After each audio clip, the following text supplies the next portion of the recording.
Assalamualaikum warahmatullahi wabarakatuh. Selamat sore pemirsa Bandung TV. Apa kabar Anda? Senang sekali saya Krisanti hadir sore hari ini bertepatan dengan hari Selasa 12 Desember 2023 dalam program Dialog Khusus. Dan sore hari ini tentunya berbeda dengan episode sebelumnya dengan menghadirkan narasumber yang luar biasa pula. Ini berkaitan dengan pemanfaatan dana bagi hasil cukai, hasil tembakau, DBH CHT dan pemberantasan barang kena cukai ilegal di Kota Bandung bersama Kepala Seksi Penyuluhan dan Layanan Informasi KPPBC TMPA Bandung, Bapak Yudi Irawan SEMSI. Kita sapa terlebih dahulu pemirsa. Assalamualaikum, selamat sore Pak Yudi. Sore Bu Santi. Apa kabar? Alhamdulillah baik. Selalu sehat ya Pak ya?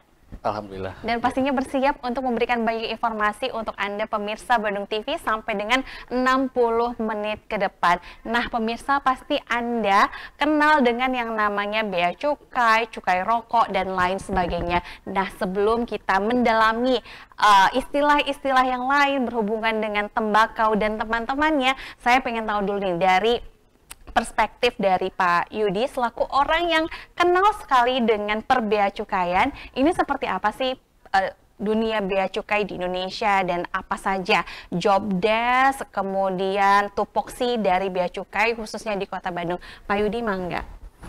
Ya, makasih Bu Santi. Bea cukai itu adalah salah satu instansi di bawah Kementerian Keuangan, di mana tugasnya itu adalah di bidang kepabeanan dan cukai. Kita ada 4 tupoksi kita, ya, 4 utama, yaitu yang pertama itu revenue collector, di mana ya revenue collector di mana kita memungut dan mengumpulkan penerimaan negara secara maksimal. Kemudian kita juga sebagai community protector, artinya kita melindungi masyarakat dari barang-barang yang berdampak negatif atau berbahaya bagi masyarakat. Kemudian kita juga sebagai trade fasilitator, kita memfasilitasi perdagangan, terutama perdagangan ekspor atau impor. Gitu. Kemudian juga kita sebagai industrial assistant. Nah, di sini kita melindungi industri dari persaingan tidak sehat, ya.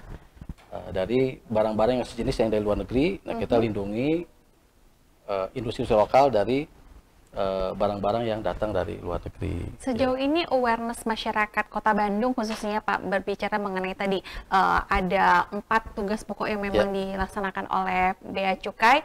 Ini seperti apa? Ada yang menghindar atau memang senang-senang aja melakukan tadi industri yang memang berbahaya dengan industri yang lainnya atau bahkan punya produk-produk yang merugikan masyarakat? Ya, kita untuk industri ini misalnya gini Bu, ini kita di sini ada industri namanya industri tekstil ya. Nah, industri tekstil. Nah, industri tekstil ini di sini kan punya karyawan, punya pabrik besar. Nah, kita itu lindungi dari barang-barang impor misalnya dari Cina yang notabene itu harganya lebih murah. Nah, kita di situ kita ada proteksi di situ, kita lindungi industri dalam negeri, mungkin dengan peraturan-peraturan atau kebijakan pemerintah ya terkait itu. Jadi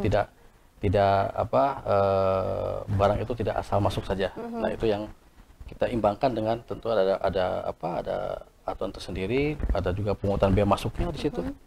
Sehingga antara barang impor dengan barang lokal itu bisa bersaing secara sehat. Oke, dan lebih mengutamakan barang lokal ya Pak ya, untuk perlindungannya. Dan kalau kita berbicara mengenai bea cukai, sepertinya orang-orang tuh selain takut dengan pajak, takut juga dengan bea cukai. Mindset apa sih Pak yang terbentuk di masyarakat berkaitan dengan keberadaan instansi Bapak saat ini? Ya. Bea cukai yang di masyarakat itu kebanyakan cukai dan barang dari luar negeri, impor.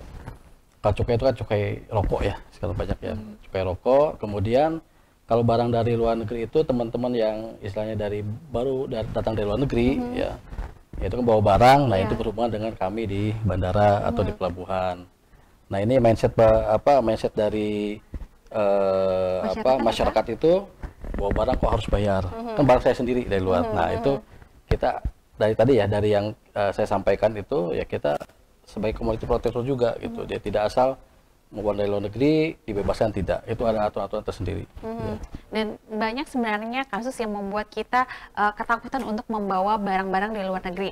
Tapi kalau misalnya semuanya diikuti dengan aturan yang ada, pasti kita aman-aman aja, Pak. Betul. Boleh kasih contoh nggak, Pak? Kasus-kasus yang memang aman nih untuk sampai di Indonesia dan nggak mendapatkan masalah. Ya, biasanya kalau dari luar negeri kan membawa, salah satunya yang lagi ramai itu masalah email ya. Bawa handphone. Nah, bawa handphone ini kita ada aturannya, maksimal dua unit ya, dengan pembebasan 500 US dollar dari harga barang itu.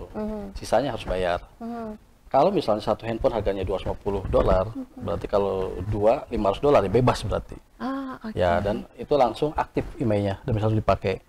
Nah, kebanyakan itu yang kasus email itu barang itu dari black market ya, dari luar, tidak masuk secara resmi, dibeli oleh masyarakat, ternyata tidak bisa digunakan. Nah, itu ya sudah, kalau itu tidak bisa dipakai handphonenya kan, karena tidak masuk secara resmi gitu ke Indonesia. Dan untuk mengetahui aturan-aturan tersebut bisa diketahui dari mana untuk masyarakat kita, Pak? Kami terutama dari Humas ya, Bu, ya, sudah dari media medsos ya, dari medsos tuh ada dari Facebook, website kita juga ada, Instagram, malah TikTok yang anak-anak muda nih, milenial yang senang TikTok, atau Instagram Reel ada kita di situ. Bisa diakses di sana. Bisa diakses, tinggal dicari saja. Oke, jadi sebelum pulang dari negara manapun, akses dulu segala macam informasi, jumlah berapa banyak yang memang bebas dari biaya masuknya dan juga aman. Contohnya tadi handphone udah mahal-mahal beli di sana ya, Pak ya. Harganya juga lumayan kalau dikurskan ke rupiah, nyampe di Indonesia dilarang masuk dan tidak bisa dipergunakan. Nah, yang paling menarik lagi dengan bea cukai ini adalah berkaitan dengan keberadaan rokok, Pak. Betul. Rokok pasti komoditasnya adalah tembakau. Apalagi sekarang lagi viral jengyah gadis kretek, Pak. Otomatis PR Bapak banyak lagi nih, bukan hanya rokok yang ada di pasaran, tapi bagaimana bisa mengakomodir usaha-usaha rokok kretek. Dan tentunya sesuai dengan tema kita berkaitan dengan tembakau ya, Pak. Kalau kita lihat ini bisa disingkat menjadi DBHCHT. Nah, mungkin saya dan juga Anda masyarakat pemirsa yang masih awam mengenai istilah tersebut ingin lebih tahu lagi berkaitan dengan pemanfaatan dana bagi hasil cukai hasil tembakau ini bagaimana, Pak Yudi? Untuk cukai itu kita ada undang-undang tersendiri ya, Bu, ya. Namanya Undang-Undang Nomor 39 tahun 2007. Ini khusus untuk membahas masalah percukaian. Nah, di berdasarkan undang-undang itu kita ada 4 kebijakan ya untuk rokok ini. Yang pertama adalah konsumsinya itu kita kendalikan. Yang pertama. Yang kedua, kita juga harus dari sisi bea cukai memikirkan keberlangsungan dari tenaga kerja. Ya. Yang ketiga, yang paling utama juga ini adalah penerimaan negara kita amankan.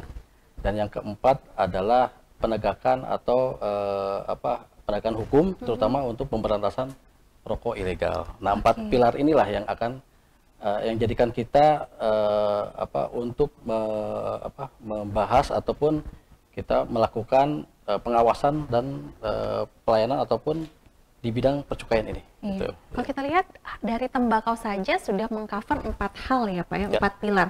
Salah satunya yang paling menarik adalah melindungi tenaga kerja dan juga tadi menekan produksi konsumsinya.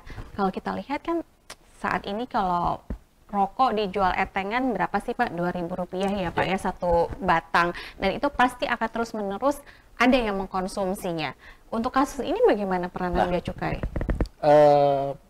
Cukai ini tiap tahun naik, Bu ya, naik ya. Untuk SKT ini, untuk cukai rokok ini rata-rata di atas 10%, 11,4% naiknya. Oke, tiap tahun itu, Pak? Tiap tahun naik. Nah, untuk SKT itu yang kretek tangan, Bu ya. Jadi rokok itu ada yang pakai mesin namanya SKM, yang ada filternya.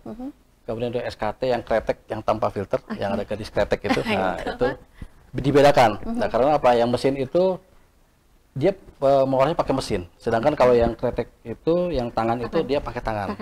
Otomatis yang tangan itu kan memerlukan tenaga kerja banyak. Iya. Nah, kita di situlah posisi kita untuk menjaga keberlangsungan tenaga kerja.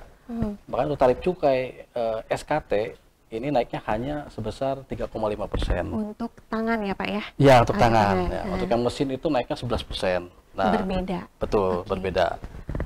Jadi otomatis untuk SKT ini harganya lebih murah. Ya, karena tarifnya pun lebih murah. Jadi perbandingan tarifnya itu, misalnya SKT yang golongan 3 itu hanya Rp118 per batang. Nah, sedangkan untuk yang SKM itu Rp1.100, hampir 10 kali lipatnya. Harganya pun akhirnya sangat jauh. Ya, ya, akhirnya masyarakat larinya ke SKT. Dengan SKT berarti keberlangsungan tenaga kerja akan tetap. Nah, untuk tahun ini pun juga dari survei internal kami di Bea Cukai ini ada kenaikan tenaga kerja di bidang industri rokok ini sekitar 53.000 kenaikan itu untuk tenaga kerjanya. Nah, dari situlah kita untuk keberlangsungan daripada tenaga kerja. Sedangkan untuk pengendalian rokok, nah kenaikan tarif cukai juga itu untuk pengendalian konsumsi rokok karena semakin mahal rokok berarti masyarakat logikanya tadinya tiga bungkus, sekarang mungkin cuma 2 bungkus dia untuk konsumsinya. Dan ini pun juga kita ada target untuk menurunkan prevalensi perokok muda umur 10 sampai 18 tahun itu banyak, Bu. Jadi kita ditarget 8,9% di tahun 2024. Kalau kita tidak seperti ini itu bisa naik terus itu untuk perokok yang pemula ini. Makanya kita tarif cukai ini salah satunya juga untuk mengendalikan konsumsi terutama untuk perokok pemula. 10 tahun sampai 18 tahun. Betul, ya. Untuk bisa dikendalikan di tahun 2024. Ya.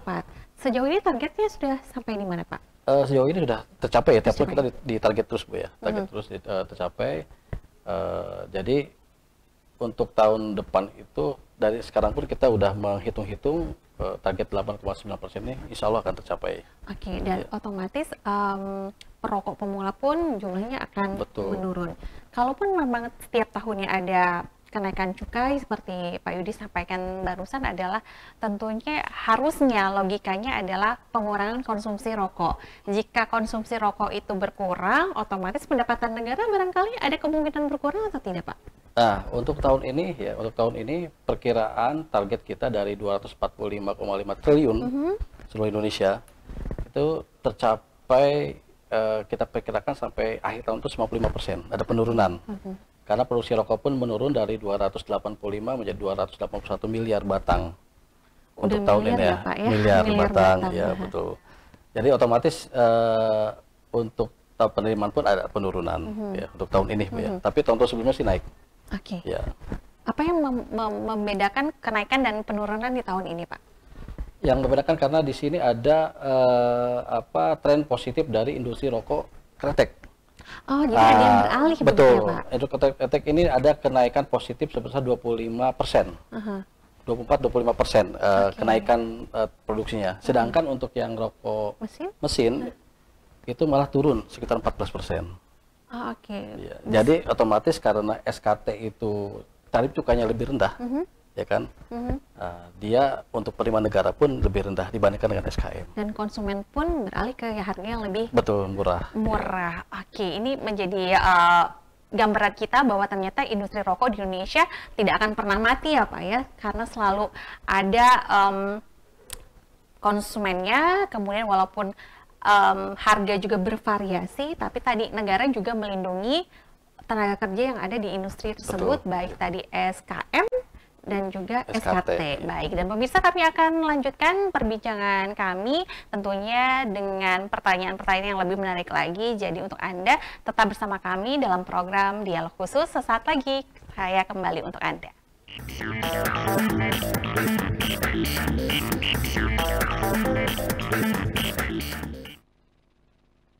Terima kasih pemirsa, Anda masih bersama saya Krisanti dalam program Dialog Khusus dan masih bersama Bapak Yudi Irawan membahas mengenai tembakau dan juga produknya yaitu rokok. Ternyata dari satu produk saja yang namanya rokok ini pihak dari Bea Cukai punya PR yang banyak, punya tanggung jawab untuk bisa melindungi masyarakat Indonesia. Terlebih lagi dari peredaran rokok ilegal, terhindar dari dampak buruk kesehatan tentunya yang belum pasti, dan juga menghindari kecolongan keuangan barangkali ya Pak. Betul. Kalau untuk bisa melindungi produk legal yang ada di Indonesia. Tadi kita berbincang mengenai pemanfaatan DBHCHT yang ada di Kota Bandung. Ternyata sudah ada undang-undang yang menaunginya, dan pastinya keberadaan undang-undang ini bukan untuk merugikan masyarakat luas ya Pak ya. Yang paling penting adalah melindungi masyarakat Indonesia, dan terutama tanggung jawab dari pihak Bea Cukai untuk bisa tadi punya tugas pokok yang memang bertanggung jawab untuk peredaran rokok legal dan juga ilegal di Indonesia. Tadi sudah dibahas mengenai kenaikan cukai yang ada di Indonesia, tiap tahunnya akan naik. Tapi ya tadi masyarakat Indonesia lebih pintar ya Pak ya, mereka mencari alternatif yang lainnya, misalnya beralih dari rokok mesin ke rokok kretek. Nah, kekhawatiran selanjutnya adalah jika Bea Cukai bersama Kementerian Keuangan tidak memberikan porsi yang proporsional untuk kenaikan harga cukai rokok, khawatirnya nih masyarakat Indonesia yang memang perokok aktifnya luar biasa banyak ya Pak, akan beralih ke rokok ilegal. Tentunya nggak mau nih ada dana-dana bocor, pemasukan negara yang hilang dengan keberadaan rokok ilegal. Berapa persen sih Pak yang bisa masuk ke Indonesia berkaitan dengan rokok ilegal tersebut atau rokok impor? Rokok impor itu berbeda dengan rokok ilegal yang ada di kita, Bu. Kalau rokok impor berarti dia nanti juga bayar biaya masuk dan cukainya resmi ya.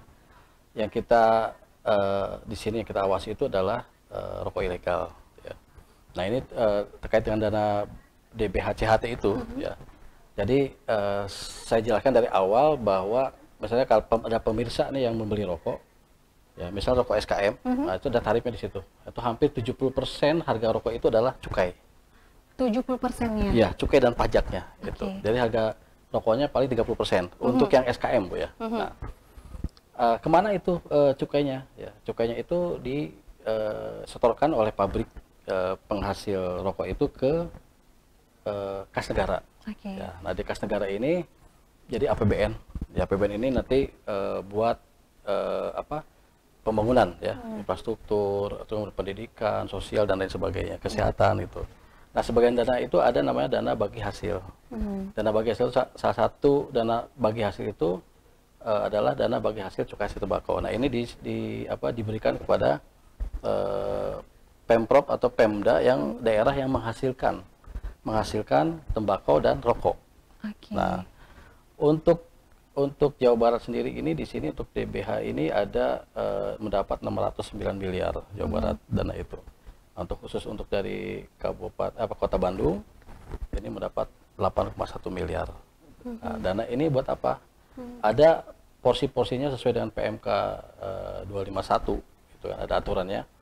Jadi 50% itu untuk kesehatan masyarakat, 40% untuk kesehatan dan 10% untuk penegakan hukum. Nah, inilah kolaborasi antara Bea Cukai dengan Pemda ya, terkait dengan penegakan hukum. Ya. Jadi porsinya sudah lebih banyak di bagian kesehatan ya Pak ya? 40%. 40% ya.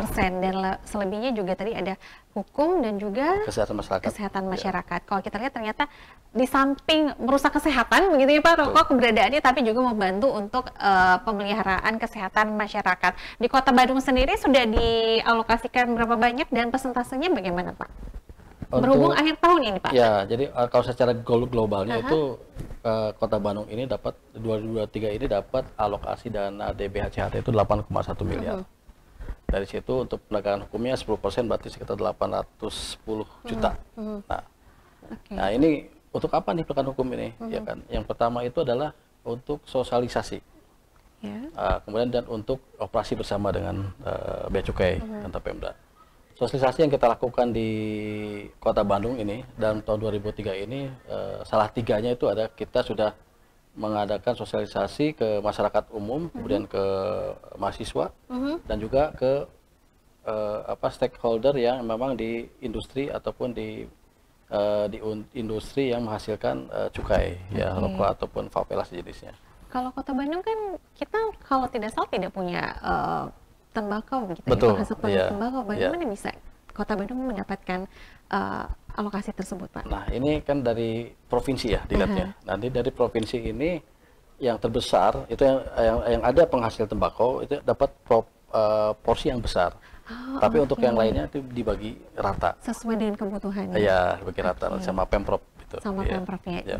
Oke. Jadi tetap dari masyarakat untuk masyarakat lagi dikembalikan. Betul. Dari cukai ini dipungut dari masyarakat dan dikembalikan lagi buat masyarakat, buat kita. Oke. Jadi kalau bisa sih jangan pernah komplain ya Pak kalau misalnya ada kenaikan cukai. Tapi kayaknya kalau cukai rokok yang naik tuh jarang ada yang komplain, Pak. Ya, itu sudah given ya, karena data pemerintah sudah memang harus naik gitu kan. Iya. Nah, ini yang harus kita antisipasi nih, kenaikan cukai rokok otomatis dia itu pasti juga masyarakat pun dari sisi daya beli kan menurun. Iya. Ya kan, akhirnya beralih ke rokok-rokok yang murah. Murah. Gitu. Ya, kalau murahnya itu yang legal tidak masalah, tapi yang ilegal, nah ini yang jadi masalah gitu. Itu ya paling penting ya Pak ya, rokok ilegal yang jadi masalah untuk kita semua. Dan kalau kita lihat bahwa sebentar lagi kita 2024 Pak, punya flashback cerita di 2022 barangkali untuk berkaitan dengan output dari pembagian hasil ini bagaimana Pak? Kalau untuk 2024 ini hampir sama ya, di tahun-tahun sebelumnya hampir sama. Paling ada kenaikan ataupun penurunan tergantung dari hasil pungutan negara di bidang cukainya berapa. Nanti itu sudah ada hitung-hitungannya, sudah rumusnya dari Kementerian Keuangan nanti untuk didistribusikan kepada daerah penghasil tembakau atau rokok. Oke, untuk progres di 2023 ke 2024, kalau tadi kan porsinya ke kesehatan ya Pak ya paling banyak. Ya. Nanti ada perubahan tidak? Secara umum tidak ada, tapi nanti ada peraturan sedang disusun, peraturan baru pengganti 251 ini di tahun 2024 hanya membahas lebih detail lagi mungkin untuk penggunaannya dan monitoringnya seperti apa gitu. Nanti di awal tahun ini mungkin sudah keluar peraturan barunya itu. Oke, kita bisa tahu pemirsa dari penjelasan Pak Yudi berkaitan dengan keberadaan cukai rokok ini ternyata sangat penting untuk keberlangsungan kehidupan masyarakat yang ada ya Pak ya. Kalau kita lihat juga ini dialokasikannya juga banyak, mulai dari kesehatan, kemudian penegakan hukum dan juga kesejahteraan masyarakat ini berasal dari cukai rokok. Dan yang paling penting tadi penjelasan Bapak berkaitan dengan 10%-nya pendapatan negara ini berasal dari cukai rokok. Oke. Sebesar itu ya Pak peranan dari keberadaan cukai rokok untuk pembangunan negara ini? Betul, 10% itu sekitar 245,5 triliun untuk APBN 2023 itu berasal dari cukai, ya kan. Dan 95%-nya itu dari cukai rokok. Ya. Jadi sisanya kan ada yang cukai minuman keras sama etil alkohol, tapi yang 90% dari rokok semua. Nah ini jangan sampai ini penerimaan ini jadi bocor ya, bocor dalam arti masyarakat mengkonsumsi rokok ilegal yang tidak ada pita cukainya. Ya, otomatis yang tidak ada cukai ataupun pungutan yang disetorkan ke negara. Dan lagi juga rokok ilegal ini selain ilegal dalam arti melanggar hukum Bu ya, itu bukan kesehatan, dalam arti rokok legal dan rokok ilegal ini sama-sama tidak sehat. Ya, tidak ada bilang rokok itu sehat. Tapi rokok ilegal tambah tidak sehat lagi karena apa? Rokok ilegal ini tidak bisa kita pastikan itu kandungannya apa? Tar nikotinnya itu berapa karena tidak ada uji lab di situ. Karena tidak ada izinnya, ya kan? Terus kebersihan dari tempat produksinya, ya kan? Bahan bakunya kan tidak ada yang mengontrol. Tidak ada yang mengawasi, mungkin dari pihak bea cukai ataupun dari Pemda setempat tidak ada kontrol sama sekali. Itu yang berbahaya itu. Walaupun harganya lebih murah tapi tadi ancamannya lebih banyak, mending tinggalin ya Pak ya. Betul, kan tidak ada jaminan ya untuk betul, itu. Betul. Dan satu pertanyaan saya pas sebelum kita jeda iklan, rokok dari negara mana sih Pak yang sering masuk di sini ke Indonesia tapi ilegal? Kalau sejauh ini sih rokok-rokok ilegal dari luar negeri sih jarang sekali Ibu ya, jarang sekali. Karena apa? Kita ini pusat produksi rokok di dunia itu termasuk yang terbesar. Jadi sebarannya dari sini ya Pak, betul. keluar? Ya dari istilahnya dari produsen dari Philip Morris dari luar negeri, kemudian dari British Tobacco Inggris, itu justru investasi di Indonesia. Ya kan, Indonesia, dan membangun pabrik di sini istilahnya dengan rasa lokal lah kan gitu kan. Iya, Ada juga yang betul, cita rasanya sesuai dengan tembakau yang ada di kita. Nah, jadi yang rokok-rokok yang ada dari luar itu nggak cocok lah kalau di kita, pasti nggak inilah. Nggak akan masuk ya Pak ya? Oke. Nggak laku lah, kurang laku. Iya. Dan yang paling penting tadi harus pastikan ada pita cukainya. Nah, itu. Untuk bisa dikonsumsi supaya kita aman. Udah mah nggak sehat, tapi setidaknya aman ya Pak ya. Baik. Dan untuk Anda, semoga masih aman dengan pembincangan kami. Kami segera kembali usai jeda tentunya dalam program Dialog Khusus.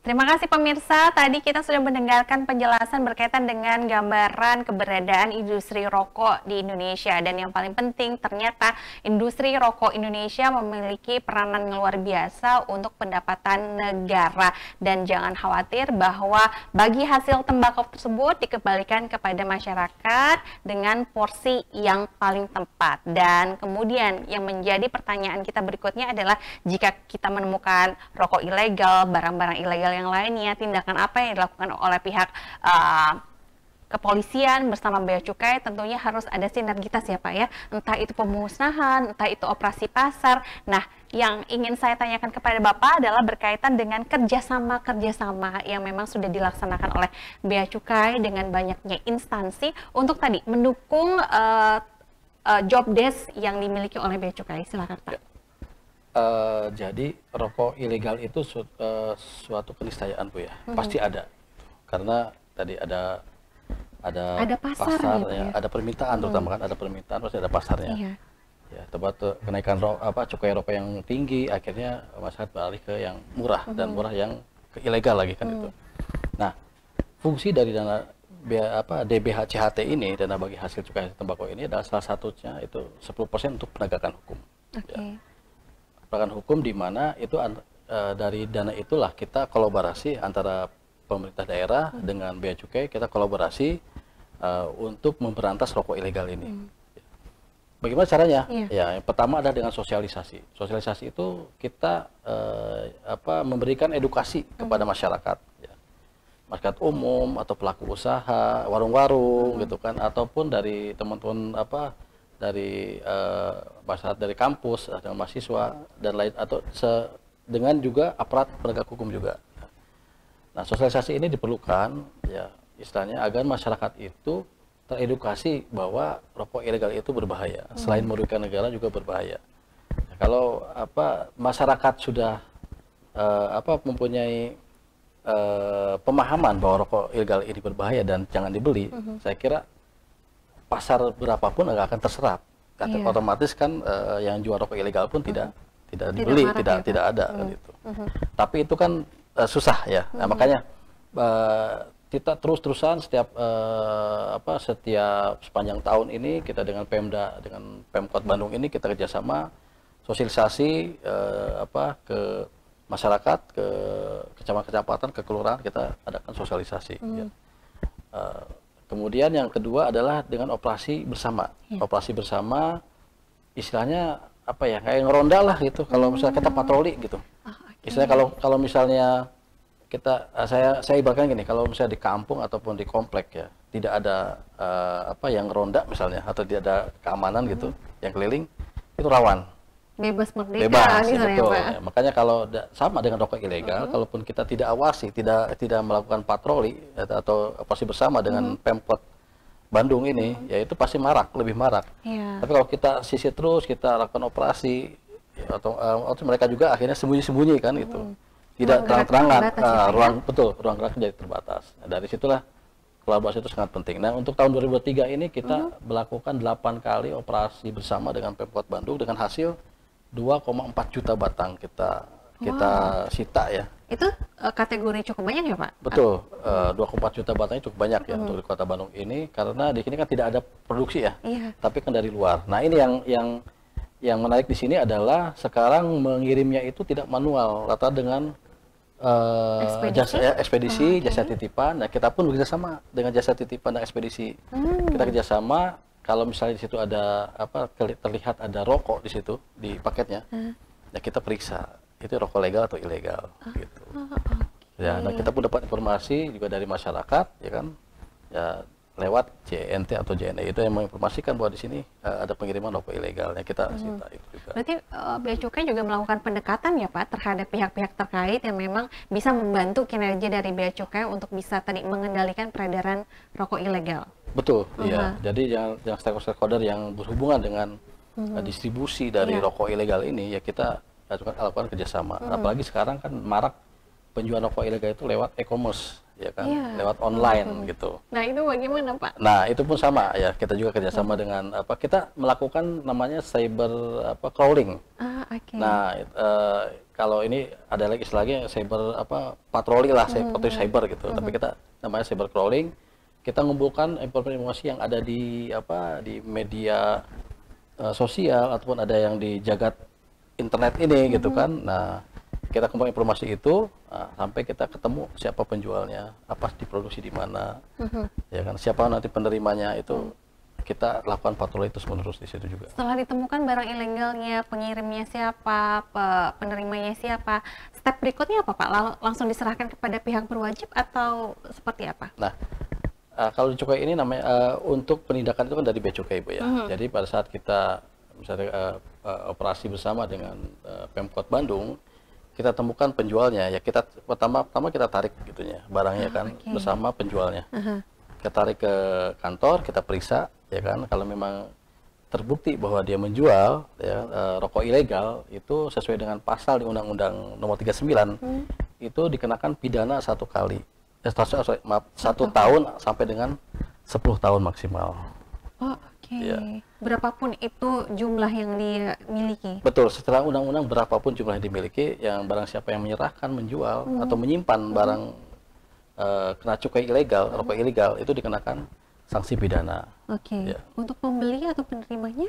Pembeli belum ada, belum ada. Pembeli. Jadi kita masih ke penjual, terutama untuk distributor besar, nah, yang baru kita lakukan penegakan hukum. Nah inilah di sini betul. Ya? Sebenarnya peran masyarakat ini yang penting lah, karena uang cukai ini kan dari masyarakat untuk masyarakat. Jangan sampai masyarakat itu memberi rokok ilegal, dia memperkaya oknum-oknum ini kan itu, ya kan, memberi rokok ilegal memperkaya oknum-oknum yang memproduksi rokok ilegal gitu. Tapi kalau kita membeli rokok legal, berarti itu uang itu akan kembali ke kita juga. Begitu ya Pak. Untuk vape sendiri bagaimana Pak? Kan ada alternatif lain nih. Vape, atau seperti apa itu bagaimana vape Pak? itu digolongkan ke dalam hasil tembakau lainnya, itu HPTL, hasil produksi tembakau lainnya. Karena vape itu tidak langsung bukan dari tembakau, dia dari ekstrak tembakau nikotinnya, dicampur dengan bahan-bahan yang lain, ya kan, menjadi vape, ya kan.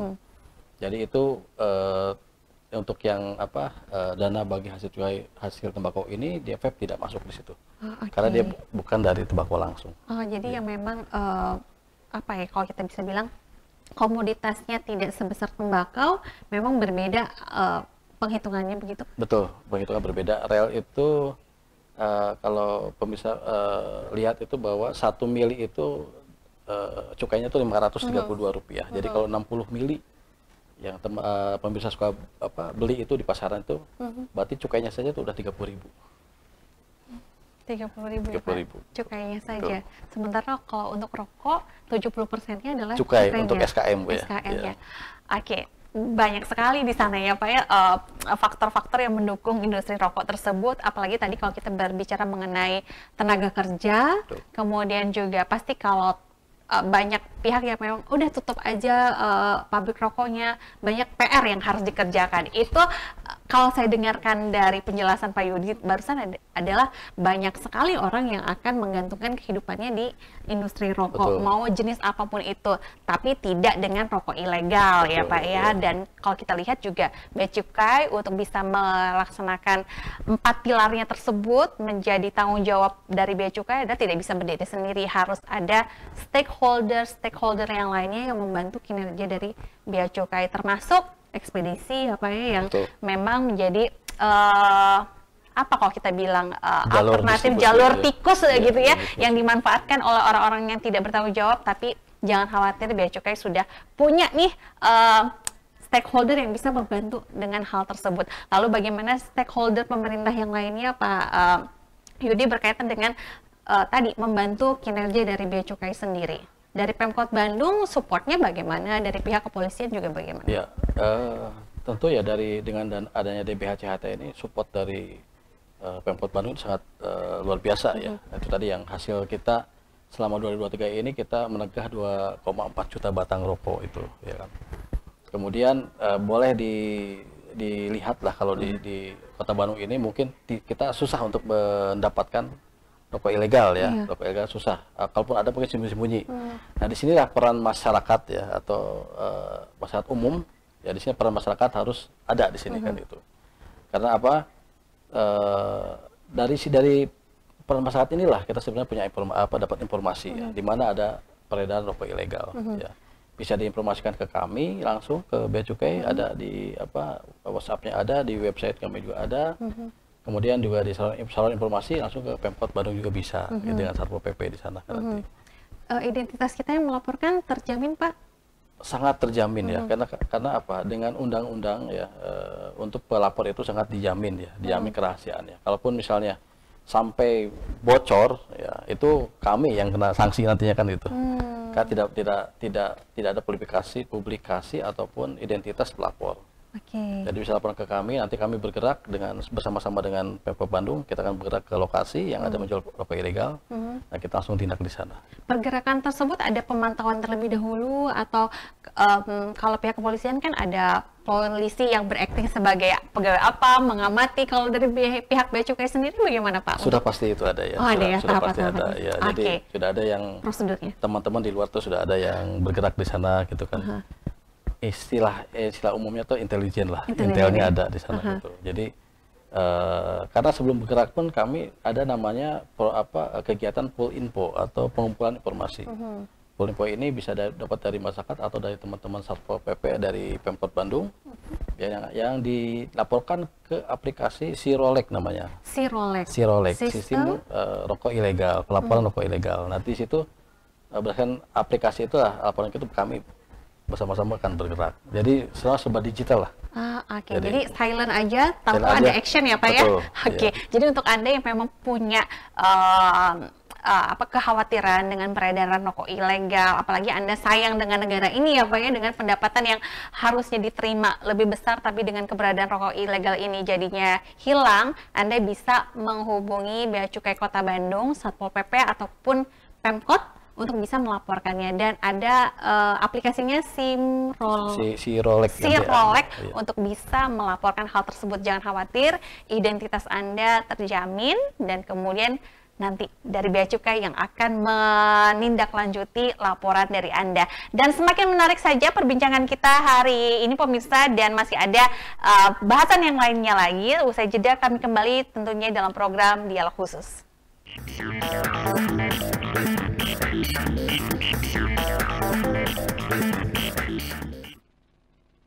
Terima kasih pemirsa, Anda masih bersama kami dalam program Dialog Khusus, masih berkaitan dengan cukai tembakau yang memang hasil dari cukai tersebut sudah bisa kita nikmati bersama di setiap tahunnya dengan porsi yang proporsional, apalagi untuk kepentingan masyarakat. Tadi sebelum jeda kita membahas mengenai keberadaan rokok ilegal. Barangkali tadi generalnya ada pita cukainya ya, Pak ya, yang membedakan. Lalu detail seperti apa lagi yang masyarakat awam bisa membedakan hal tersebut?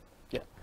Jadi ciri-ciri rokok ilegal itu yang pertama yang paling bisa dilihat oleh masyarakat itu adalah yang tidak dilekati pita cukai. Iya. Itu yang paling utama, yang banyak beredar dari masyarakat. Ada juga yang dilekati pita cukai tapi pita cukainya palsu. Nah, ada lagi PR lagi masyarakat. Betul, ya, Pak, untuk membedakannya seperti apa? Pita cukai palsu tuh karena ini pita cukai ini kan diproduksi oleh Peruri ya, sama dengan uang sebenarnya. Di situ ada tanda-tanda pengamanan sebenarnya. Ya, kalau kita pakai uang itu kan pakai sinar UV kan muncul tuh. Nah, sama ini juga hologramnya atau ada gambar-gambar yang tersembunyi. Kalau setelah kita pakai UV itu kelihatan kode-kode atau gambar-gambar yang muncul yang terang. Kalau yang palsu itu tidak terlihat. Kemudian juga bisa pakai kaca pembesar. Nah, di situ ada serat-serat yang warna apa? Merah kayak cacing di situ dalamnya. Kemudian ada tulisan pita cukai 2023, bea cukai dan lain sebagainya. Jadi kalau kita teropong atau kita pakai kaca pembesar itu terlihat ciri-cirinya. Kalau yang kasat mata udah pasti kasar dan hologramnya tidak kelihatan. Kemudian yang ketiga, nah ini juga yang lebih susah lagi adalah Apa itu, Pak? pita cukai yang dilekati pita cukainya bekas. Nah, Sampai masyarakat tuh harus segitunya, hati-hati. Pak, ya? Misalnya ada dari tenaga pemasar rokok, ya kan, tolong dong ini pita cukainya jangan sampai sobek. Nanti ditukar, misalnya 30 pita cukai dengan 1 bungkus rokok. Oh, itu Nah, harus diwaspadai. harus ya? diwaspadai itu. Itu pasti itu si pita cukainya dia dilekati dengan produk-produk yang ilegal itu nanti. Oh, oke. Jadi nyamar lah Bu, istilahnya nyamar. Jadi ini produk ilegal dilekati oleh pita cukai misalnya. Banyak, Pak, yang demikian. Ada, ya, tapi tidak sebanyak yang polos Bu ya. Karena lebih mudah kan kalau polos. Iya, Nah, iya. ini agak perlu istilahnya perlu extra effort lah untuk produsen ilegalnya itu kan. Dan yang keempat itu adalah rokok yang pita cukainya itu salah peruntukan namanya. Misalnya seperti apa, Pak? Misalnya gini, rokok ini adalah SKM, Bu ya, diproduksi dengan mesin. Iya. Otomatis kan cukainya itu mahal, 1.100 per batang. Ya, ada yang dilekati dengan pita cukainya yang dari SKT yang Rp118 itu. Oh, oke. Dalamnya SKM. SKM, ininya SKT. Cukainya SKT. Nah, oke. itu kan selisih harga tuh yang luar biasa, yang banyak tuh. Nah, itu juga itu rokok termasuk rokok ilegal juga. Itu kan. Oke. Dan ada yang kelima, yang terakhir itu adalah yang salah personifikasi. Ya. Misalnya seperti apa, Pak? Misal gini, pita cukainya pabrik A, kan ada di situ ada kodenya pabrik A gitu. Tapi ternyata produk rokok ini bukan produksi pabrik A, tapi pabrik yang lain. Oh, Misalnya ya. kalau kita sebut merek itu ya, misalnya rokok misalnya Marlboro ya kan, yang ininya kan punya Marlboro, tapi dia dilekati misalnya ke jarum atau ke gudang garam, nah itu kan nggak boleh. Ya. Itu untungnya apa, Pak? Untuk oknum-oknum yang demikian apa yang didapat? Karena ini rokok ilegal, Bu ya, karena rokok ilegal, dia tidak ada kewajiban untuk melaporkan produksinya, tidak ada kewajiban untuk melaporkan pemakaian pita cukainya. Oke. Ya, jadi ini dua oknum yang istilahnya yang menjual pita cukai dengan oknum yang memproduksi rokok ilegal. Itu sering kerjasama. Nah, itu hati-hati masyarakat tuh. Itu juga produk yang rokok ilegal. Dia kelihatan nanti di produknya itu, pabriknya berbeda dengan pita cukainya. Kalau yang sudah terbiasa membuka cukai itu pasti sudah terbiasa mana yang resmi dan mana yang tidak. Betul. Gitu ya, Pak. Jadi pita cukainya resmi itu. Oke. Ini luar biasa ya. Intriknya sungguh nggak bisa dipercaya, tapi ada ya, Pak ya. Betul, ada di lapangan. Dan tentunya ini pihak Bea Cukai Kota Bandung khususnya ingin sekali mengajak Anda semua masyarakat untuk bisa berpartisipasi untuk bisa menghilangkan atau ya cukup mengurangi peredaran rokok ilegal, atau bahkan kita bisa sama-sama dengan Bea Cukai bisa menghilangkan 0 batang untuk rokok-rokok ilegal, dan juga tentunya membantu kinerja dari pihak Bea Cukai sendiri. Harapan dari Bea Cukai Kota Bandung melalui Pak Yudi barangkali kepada masyarakat Kota Bandung berkaitan dengan bagi hasil tembakau ini seperti apa, Pak? Jadi harapan saya kepada masyarakat adalah hindari rokok ilegal, Bu ya, hindari rokok ilegal. Jadi bantu kami, bantu juga Pemkot Bandung, ya, dan bantu juga kita semua masyarakat umum, ya.